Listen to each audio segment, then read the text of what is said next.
Hello दोस्तों, welcome back to LR chemistry YouTube channel.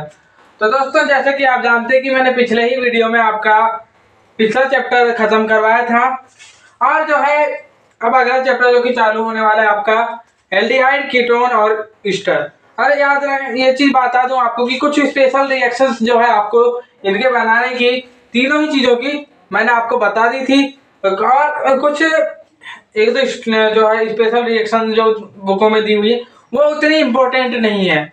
इस वजह से हम सीधे कूद रहे हैं आपके लिए केमिकल प्रॉपर्टीज ऑफ एल्डिहाइड पर। Chemical properties of aldehyde. अब यहाँ पर आपको कुछ एक चीजें जैसे यूपीएससी, नोमेनक्लेचर, समव्यवस्था और ये सारी चीजें जो है मैंने पहले ही बता करके रखा हुआ हूँ। तो इन चीजों को आप देख सकते हैं पिछले वीडियोस में, खासकर से जीओसी में मैंने लंबा टाइम इसीलिए लिया था ताकि मैं यहाँ पर आपको उतना टाइम ना भी दूंगा, सीधे सीधे मैं निकल जा रहा हूँ तो भी कोई दिक्कत ना जाए, ये बात थी। तो अब हम बात करते हैं अपने इस चैप्टर के जो है पहली रिएक्शन के बारे में। तो यहाँ पर सबसे पहले हम यहाँ पर आपको बता दिया है कि अब यहाँ पर कुछ आपके दिमाग में आपको कुछ आ रही होगी बातें, तो हम आपके लिए एक बार इनके क्लासिफिकेशन की बात कर लेते हैं। तो क्लासिफिकेशन के लिए मैंने जो है आपके लिए क्या कर दिया है कि सामने आपके लिए एक चार्ट जो है ला दिया है, क्लासिफिकेशन चार्ट, जिसमें सबसे पहले मैंने एल्डिहाइड क्या तो हाइड्रोकार्बन के एल्डिहाइडिक व्युत्पन्न, हाइड्रोकार्बन के एल्डिहाइडिक या फिर कीटोनिक यानी एल्डिहाइडिक व्युत्पन्न कहलाते हैं आपके एल्डिहाइड। जबकि अगर से कीटोनिक व्युत्पन्न हो तो कीटोन, और जबकि कार्बोक्सिलिक व्युत्पन्न हो तो कार्बोक्सिलिक एसिड। ये तीन है। उसमें भी अगर से साइक्लिक है तो यहाँ पर साइक्लो एल्डिहाइड या बेंजल्डिहाइड, और जबकि अगर से कीटोन है तो साइक्लोकीटोन या बेंजोफिनोन या फिर बेंजोकीटोन, ये सारी चीजें हो जाएंगी। ऐसे ही कार्बोक्सिलिक एसिड में भी सेम ऐसा ही। तो ये रही बातें। अब हम बात करते हैं आपकी केमिकल रिएक्शंस की। तो केमिकल रिएक्शंस में सबसे पहले टॉलेंस रिएजेंट। तो टॉलेंस रिएजेंट क्या होता है, तो सबसे पहले हम टॉलेंस रिएजेंट बना लेते हैं। टॉलेंस रिएजेंट बनाते हैं शुरुआती दो लाइन में जो दिया है। तो टॉलेंस रिएजेंट बनाने के लिए सबसे पहले सिल्वर नाइट्रेट और जो है आपके अमोनियम हाइड्रोक्साइड के मिक्सर को लिया जाता है और उसे थोड़ी देर तक उन्हें मिक्सअप किया जाता है और कुछ समय पश्चात वो दोनों मिक्सअप होकर के सिल्वर हाइड्रोक्साइड और क्या कहना चाहिए अपने अमोनियम नाइट्रेट में विभक्त हो जाते हैं, या फिर जो है रिप्लेसमेंट रिएक्शन हो जाती है, डिस्प्लेसमेंट रिएक्शन कह सकते हैं, या फिर हिंदी में बोला जाए तो विस्थापन अभिक्रिया हो जाती है। और फिर इसके पश्चात जो आपका जो सिल्वर हाइड्रोक्साइड प्राप्त हुआ तो उसे थोड़ा सा यहाँ पे गर्म किया जाता है, जिस वजह से जो यहाँ पे है आपकी कौन सी रिएक्शन हो जाती है बताइए। दो इसमें टूट रहा है, जी हाँ, दो इसमें टूट रहा है तो यहाँ पर बारी आ जाएगी आपकी कौन सी रिएक्शन की, बताइए। दिमाग में नहीं आया तो आपने रिवीजन ही नहीं किया होगा। तो यह आपकी विलोपन अभिक्रिया। तो विलोपन अभिक्रिया है, तो विलोपन अभिक्रिया है तो यहाँ पर से आपने विलोपन कह सकते हैं, या फिर दो भाग में टूट रहा है तो इसे आप जो है विलोपन ही अभिक्रिया कहेंगे। तो यहाँ एक इससे दो इसमें टूट गया। अब यहाँ पर से आपको विलोपन अभिक्रिया प्राप्त हुई है। तो विलोपन अभिक्रिया से प्राप्त जो Ag2O मतलब सिल्वर ऑक्साइड है, सिल्वर ऑक्साइड की अभिक्रिया आप अगर किसी एल्डिहाइड से कराते हैं, ये सिर्फ एल्डिहाइड से होगा। यहाँ पर कीटोनिक ग्रुप देख रहे हैं, लेकिन यहाँ पर सिर्फ एल्डिहाइड से अभिक्रिया करेगा और कीटोन से नहीं करेगा, ये ध्यान रखेंगे आप, क्योंकि ये स्पेशल क्वेश्चन है कि रजत, और इसे ही आप कहते हैं कौन सी, सिल्वर मिरर। क्या कहते हैं इस रिएक्शन को ही आप कहते हैं सिल्वर मिरर रिएक्शन। क्या कहते हैं इस रिएक्शन को आप, सिल्वर मिरर रिएक्शन। हिंदी में कहेंगे रजत दर्पण अभिक्रिया। तो ये बात है, और याद रखेंगे ये रिएक्शन के लिए स्पेशल क्वेश्चन आपके एग्जाम में आ जाता है, और खासकर से आते हैं आपके सही विकल्पों में, बहुविकल्पी क्वेश्चनों में आते हैं, ऑब्जेक्टिव क्वेश्चंस में। तो यहाँ पर आपको पूछता है कि टॉलेन अभिक्रिया देते हैं, वो बोल देगा यहाँ पे एल्डिहाइड, कीटोन, कार्बोक्सिलिक एसिड और एथेनॉल। तो याद रखेंगे ओनली देंगे कौन, आपके एल्डिहाइड, ना ही कीटोन, ना ही आपके कीटोन में भी तो कार्बोक्सिलिक CO ग्रुप है, लेकिन यहाँ पे और उसके भी ऑक्सीडेशन से आपका एसिड बनता है, लेकिन फिर भी वो ना दे करके सिर्फ और सिर्फ आपका कौन देगा, एल्डिहाइड देता है यह अभिक्रिया, ध्यान रखेंगे आप। और यहाँ से आपको जो है एल्डिहाइड से आपको जो है कार्बोक्सिलिक एसिड प्राप्त हो जाएगा। अब अमोनिया की अभिक्रिया की बात करें तो अमोनिया की अभिक्रिया अगर से आप फॉर्मेल्डिहाइड से कराते हैं तो यूरोट्रोपिन बन जाता है, यूरोट्रोपिन, ये रहा आपका यूरोट्रोपिन, CH2 CH2 ये सूत्र है यूरोट्रोपिन का। और यूरोट्रोपिन बन जाएगा, आप देख सकते हैं। यदि से आप ग्रिग्नार्ड रिएजेंट से कराते हैं रिएक्शन, ग्रिग्नार्ड रिएजेंट से, तो ग्रिग्नार्ड रिएजेंट से सबसे पहले रिएक्शन होकर के जो है यहाँ पे ये ऑक्सीजन के साथ जो है MgX जुड़ जाएगा। आपको पहले ही मैंने इसकी जो है रिएक्शन की क्रियाविधि पहले से बता करके रखी हुई है। तो यहाँ पे से और यहाँ पे जो है आपका ग्रिग्नार्ड रिएजेंट से यहाँ पे आपको क्या प्राप्त हो जाएगा बताइए, कार्बन, यहाँ पे एक प्रकार से एल्कोहलिक ग्रुप प्राप्त हो जाएगा। यहाँ पे आप बार बार एक चीज देख रहे हैं, एल्कोहल में गए तो आपको एल्केन प्राप्त हुआ, यहाँ पे गए तो आपको क्या प्राप्त हो रहा है, एल्डिहाइड में आए तो आपको क्या प्राप्त हो गया, तो कहेंगे आप एल्कोहल। तो यहाँ पे थोड़ा सा आप दिमाग लगा सकते हैं, मैंने कुछ बताया था। यहाँ पे आपका जो ग्रिग्नार्ड रिएजेंट है आपका काय का काम करता है, रिडक्शन का काम करता है, यहाँ पे रेड्यूसिंग रिएजेंट है, ये ध्यान रखेंगे आप। कभी भी ये क्वेश्चन अगर से मान लीजिए आपके बड़े एग्जामों में कभी आ जाए, खुदा ना खास्ता वो सामने वाले का दिमाग पागल दिमाग का हो और आपके दिमाग में ये क्वेश्चन कहीं पूछ ले, तो ध्यान रखेंगे कि ग्रिग्नार्ड रिएजेंट आपका रिडक्शन का कार्य करता है, रेड्यूसिंग रिएजेंट है ये। और इसके बाद अगर से आप सेमी कार्बेजाइड जिसका सूत्र होता है NH2NHCONH2, थोड़ा सा आपको रिएक्शन में जो है थोड़ी सी लिख करके देखना पड़ेगा। तो सेमी कार्बेजाइड का सूत्र होता है NH2NHCONH2, मतलब कि अगर से आप शॉर्ट में बोलना चाहें तो N3H5CO ये कह सकते हैं, N3H5CO। तो यहाँ पे इसकी अभिक्रिया अगर से आप साइक्लोहेक्सेन के साथ, मतलब कि साइक्लोहेक्सेन एल्डिहाइड के साथ कराते हैं, तो आपको यहाँ पे एक जल का अणु बाहर निकलता हुआ दिखाई देगा और बाकी को आप ऐड करा दीजिए। तो यहाँ पे क्या दिख रही है आपको, एडिशन रिएक्शन देखने को मिल जाएगी।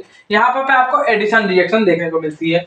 ऐसे ही जो है एक्सेस ऑफ एथेनॉल के साथ भी सेम ऐसी प्रोसेस होगी, यहाँ पे भी जल का अणु बाहर निकलेगा और यहाँ पे भी आपको कौन सी रिएक्शन देखने को मिलेगी, तो कहेंगे एडिशन रिएक्शन। तो ये रही बात। अब नेक्स्ट स्लाइड में अब अगली रिएक्शन स्किल की बात करते हैं। हमारी अगर से हम एल्डिहाइड को किसी बेस के साथ अगर से रिएक्ट करवाएं या फिर उसे गर्म करवाएं तो हमें क्या प्राप्त होगा। तो अगर से हम बेस के साथ उसका रिएक्शन करवाते हैं तो हमें यहाँ पे एक एसिड प्राप्त हो जाए। एक प्रकार से आपको देखा जाए तो आप उसे एसिड कहें बेस कहें, लेकिन यहाँ पर आप थोड़ा सा देखेंगे तो आपको लगेगा कि यहाँ पे आपको यहाँ पे एक सॉल्ट और एक एसिड प्राप्त हो जाएगा।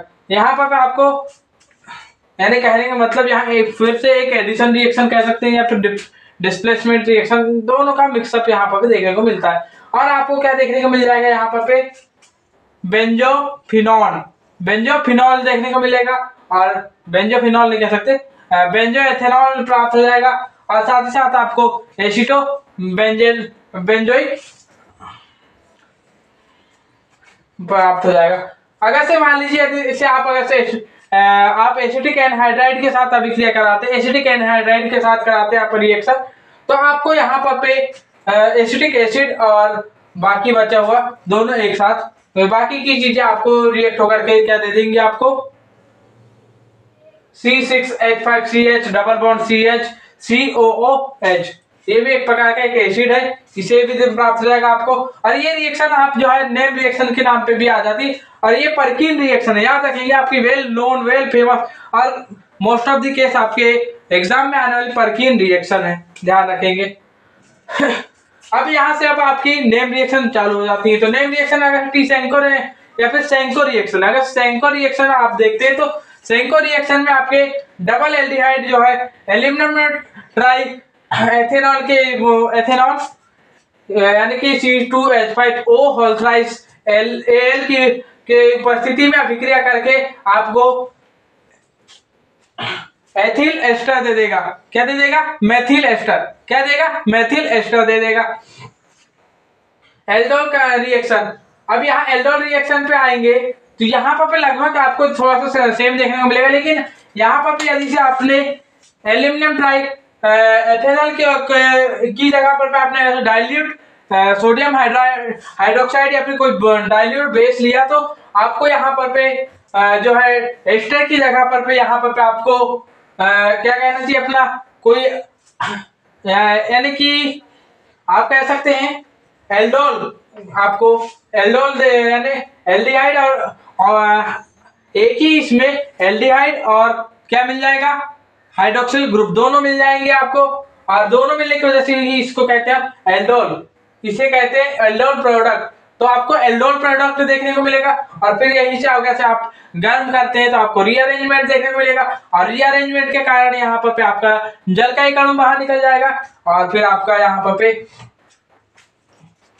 CH3CH प्राप्त हो जाएगा।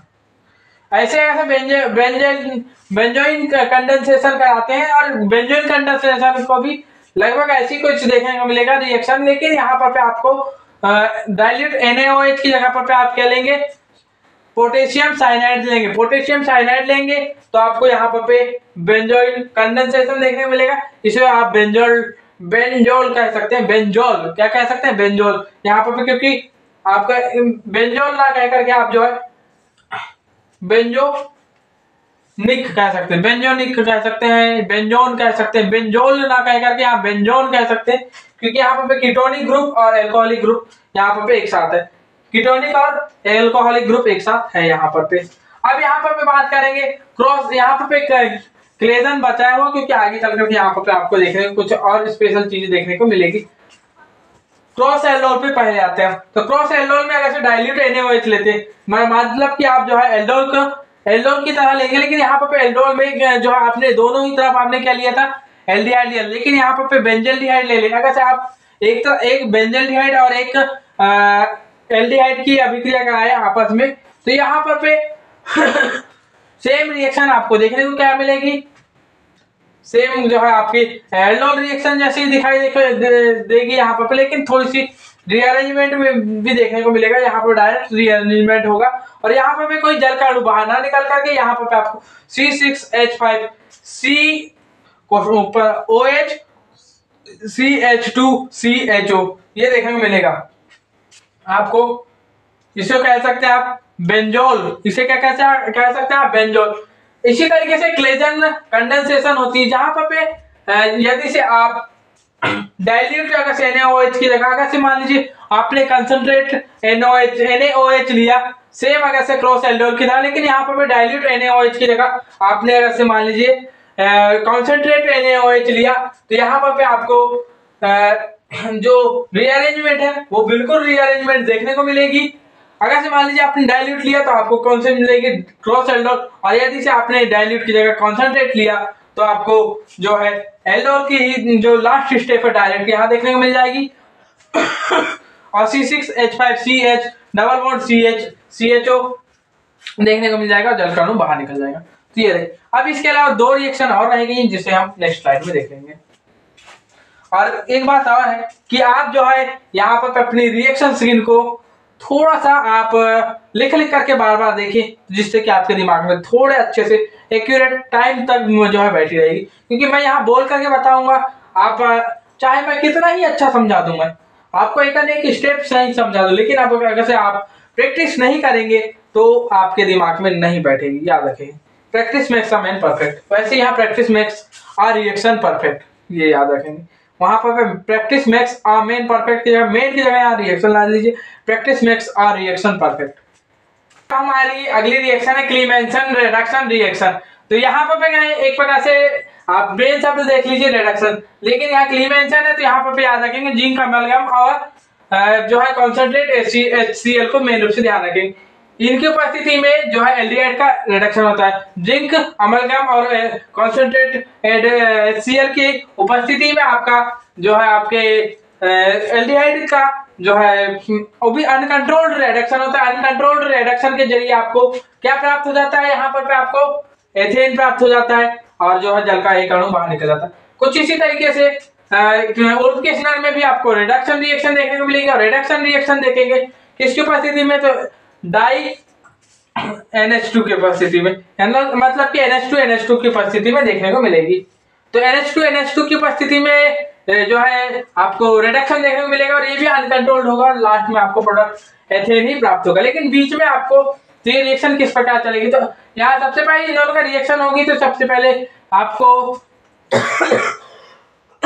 यहाँ पर आपको एडिशन रिएक्शन देखने को मिलेगी और एडिशन रिएक्शन के कारण यहाँ पर आपको एडिशन रिएक्शन देखने को मिलेगी और जल का एक अणु बाहर निकल करके बाकी सब एडेड होकर के यहाँ पर CH3CH डबल बॉन्ड NH2 दे देंगे और फिर उसके बाद KOH और एथिलीन ग्लाइकोल की उपस्थिति में रीअरेंजमेंट होगा और नाइट्रोजन का एक अणु बाहर निकल करके एथेन दे देगा। तो ये बात रही। तो दोस्तों इसी के साथ आपका इस वीडियो को देखने के लिए धन्यवाद। अब हम अगले वीडियो में आएंगे और बात करेंगे आपकी अगले क्या होता है, तो कीटोन की केमिकल रिएक्शंस के बारे में।